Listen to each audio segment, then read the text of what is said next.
Have you ever considered that you might be addicted to something without even realizing it?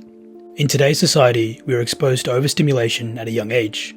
This overstimulation can dictate our daily habits, which can turn into subtle addictions that can significantly affect our lives. So, what really is addiction? Google says that addiction is the fact or condition of being addicted to a particular substance or activity.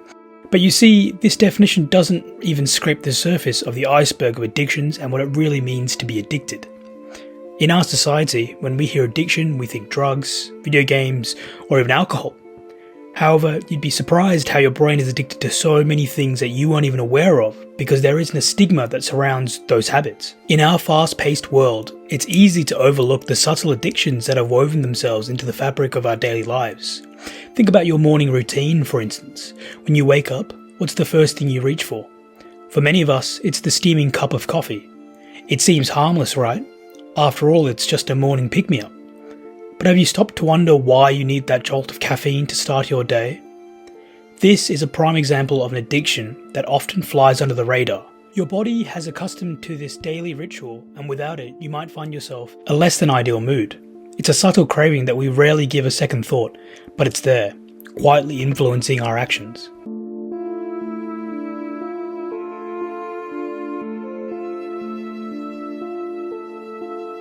In my homeland of Australia, there's a persuasive culture of binge drinking that has become deeply ingrained in our society.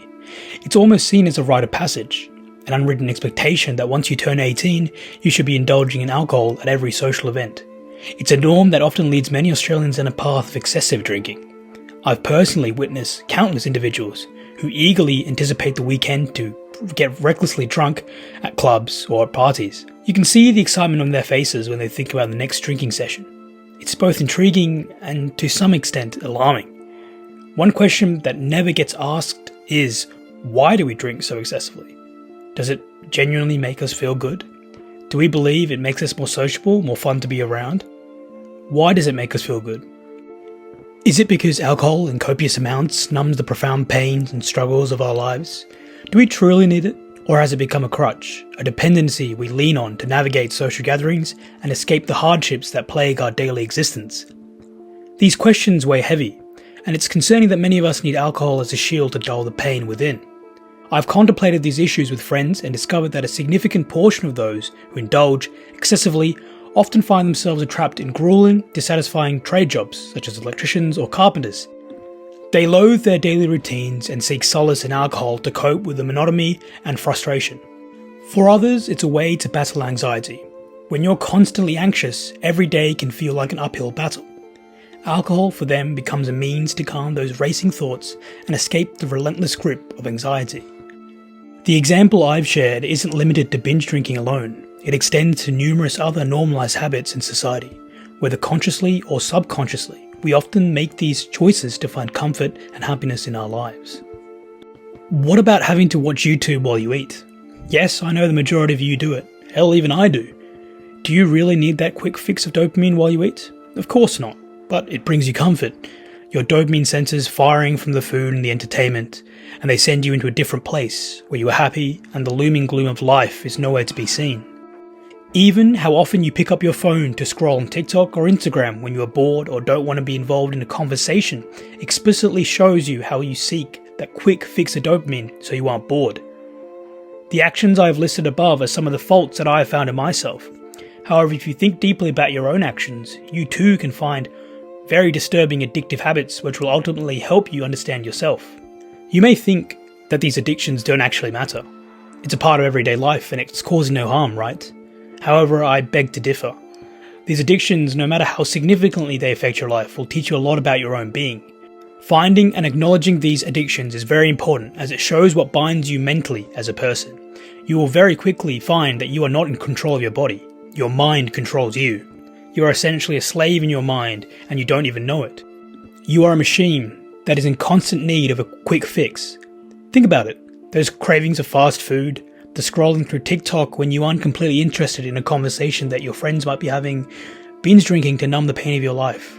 Or what about the procrastination that you use as a habitual coping mechanism to avoid discomfort? You're doing everything in your power to be a slave to your mind. To want instead of need. Whether consciously or unconsciously, You are essentially letting your brain rot from the inside. And don't get me wrong, the only way I figure this out is actually observing my own actions. Questioning why I'm acting in a particular way when I'm bored or with friends or just by myself.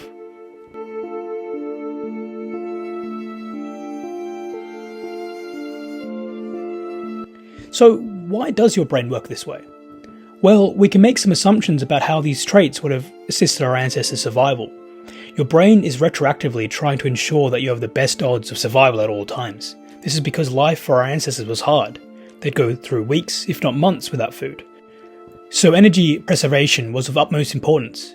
Essentially, consciously or unconsciously, your ancestors would have had their brains telling them not to exert loads of their energy, like run large distances, or lift heavy objects, or even do/deal with intensive academic tasks, which can drain you and can mean between life and death. So, just like you and I, it's likely our ancestors were entirely controlled by their brains. Not out of addiction, but rather out of bare necessity to ensure survival.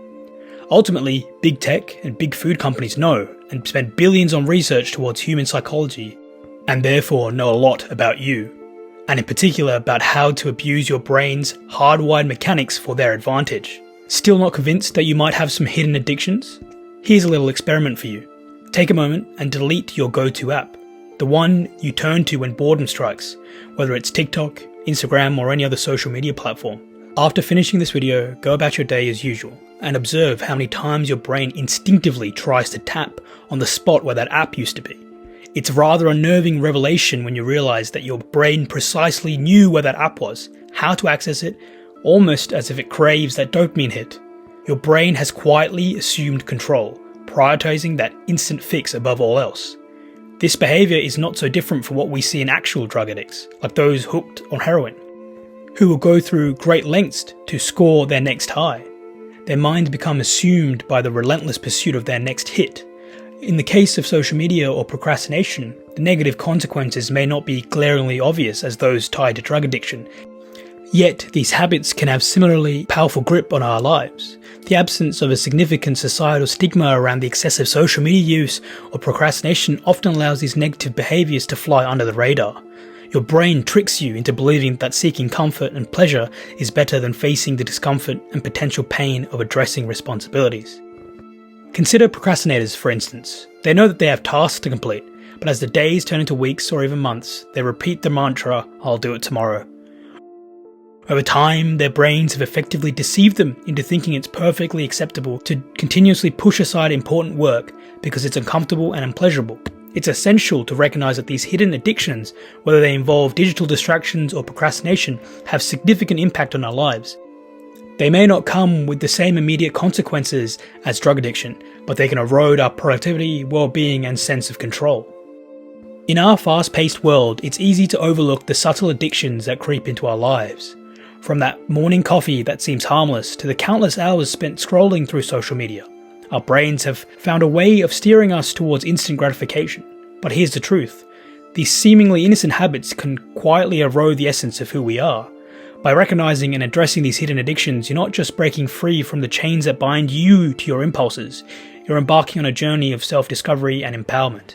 You're taking control of your mind and becoming the master of your destiny. You are not a machine enslaved to cravings. You're not just a product of your habits. You're a complex, unique individual with the power to choose consciously how you want to live your life. So embrace self-awareness. Confront these hidden addictions and reclaim your true self. Only then will you rise above the puppetry of your own brain and rediscover the freedom to live on your own terms.